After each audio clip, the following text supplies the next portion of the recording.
Morning, guys. This is what's going on out here. This is we've got 21 degrees and snowing, but I thought I'd talk about a little bit of compost. We got bear with me while I kind of walk around here. These are a couple of piles that we have down here. This one I left uncovered. This is a lot of substrate from the mushrooms. You can see straw and stuff, and anyway, this has been turned over. I'm actually left it uncovered because we're gonna bring down a backhoe and get that turned today. But here's this is another one that you can see all the good stuff in there. Had it uncovered last night.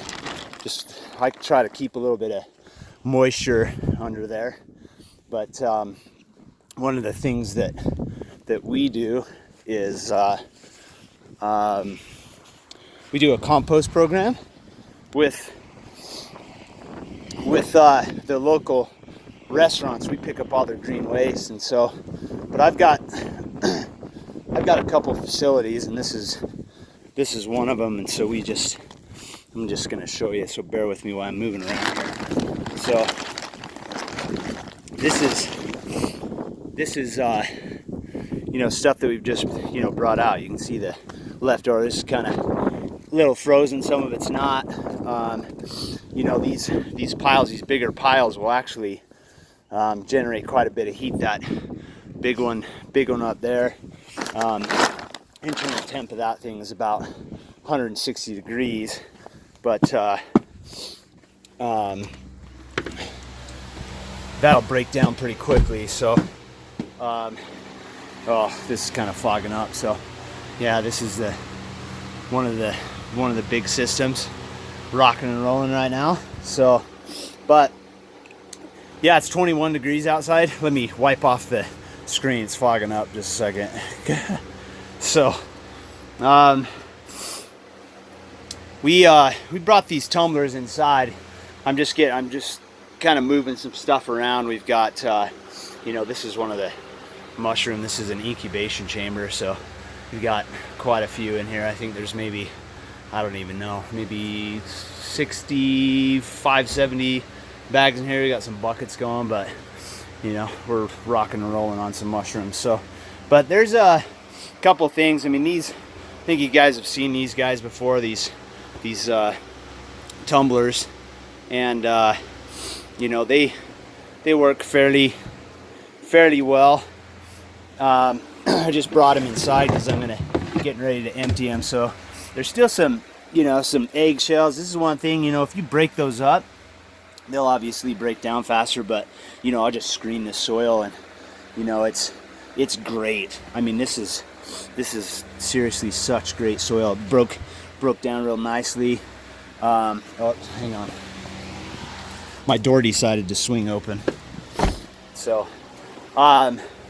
anyway, so that's, we'll bring these inside. I've got a room we're moving a bunch of these into right now because it's winter. We start dropping into kind of below zero here in about a week. So, but these couple here got these big 55-gallon totes, and these are where I do I've got all my worms in here. So you can see the same thing. I mean, this soil is brilliant. I mean, it's great. I take any of the microgreen kind of waste stuff like that, throw them in here. So we've been sifting this stuff out, and we're just transferring the worms over right now so we can get in, get some more turning. So here's another one. So got a couple pieces of mushrooms, and there's a bunch of mustard greens just kind of left over. So we turn that. There's these little dudes down in there. So they're excuse me, but yeah, so we turn that over. That's a couple of ways, but this is one method in here.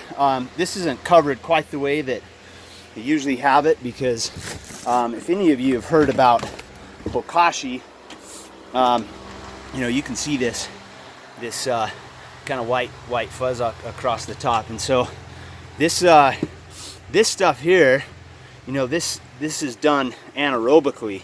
And so when you do this, you know, there's layers, right? This is a big, you know, big tub, right? So there's soil, compost, Bokashi, soil, compost, Bokashi, right? You just keep kind of layering that up. So that's what you're seeing here with this, you know, some of this, you know, myceliate growth across the top. And so, oh, this is something funny I've been talking about last couple of days. There's this biostrate mats. I kind of made the joke yesterday that, you know, they say these things are compostable. I put a few chunks in here. This has been going for about 45 days, and these things suck. They don't break down. Maybe sometime in 2050 they'll break down. I don't even know. So that's the one thing I've mentioned. I've used these mats. You know, in the beginning, we were buying pallets of this stuff and hammering away, but really got away from it because we're just big fans of soil. So, but this is, you know, you can see. Apologize about my flashlight there. I'm trying to make this work, but you know, this soil is amazing. There's a little bit of sawdust in here, you know, quite a bit of compost. But as I dig down through this is what we're going to process today. I'll probably use, I don't know.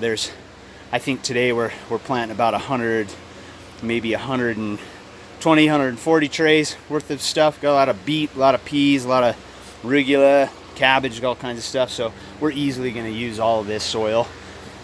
You know, so I think there's probably, I don't even know. I mean, gallons wise, there's probably 100 gallons or so between all this stuff, and we got one more there. So we got this big tank in here that we use to, we'll stick a heater in that thing, create some radiant heat. But this is just, you know, composting can be done well. I mean, this stuff stays pretty warm. You know, all compost creates, you know, generates some heat and stuff. And so I just, you know, really believe in the benefits of it. Bokashi is pretty amazing. You know, if you look into labs, things like that, it really works well because it mitigates any mold or bacteria. But yeah, we're kind of rocking and rolling. I mean, this is one of them. We're building one more system like this throughout the next couple of days. You know, there's a bunch of beets up there, a bunch of ruya, a bunch of chard that just got put down. You know, this is all pretty new growth. So just kind of hammering away. There's some peas in there, a bunch of wasabi. There's wasabi, so much wasabi. So anyway, hope that helps on the composting. I'd love to hear some comments and answer a bunch of questions and see what you've got. But composting works really well. I would absolutely be composting that. And you know, we haven't bought soil in a couple of years. You know, that's the one thing that you know, I made a statement the other day about it being a one-time cost, and it's true. You know, I mean, we're harvesting hundreds of trays, and we put them back out, and that's why we've got so many piles going. Up at the other facility, we're starting to run out mile long piles, and we're doing some pretty interesting stuff with the heat off that. Right, we're gonna coil some hose through there and use that heat for radiant heat. You know, so I mean, again, we're dealing with sub-zero temperatures, and we do things quite differently out this way. But anyway, I hope at least a couple of these things help, and keep on rocking, keep growing tons.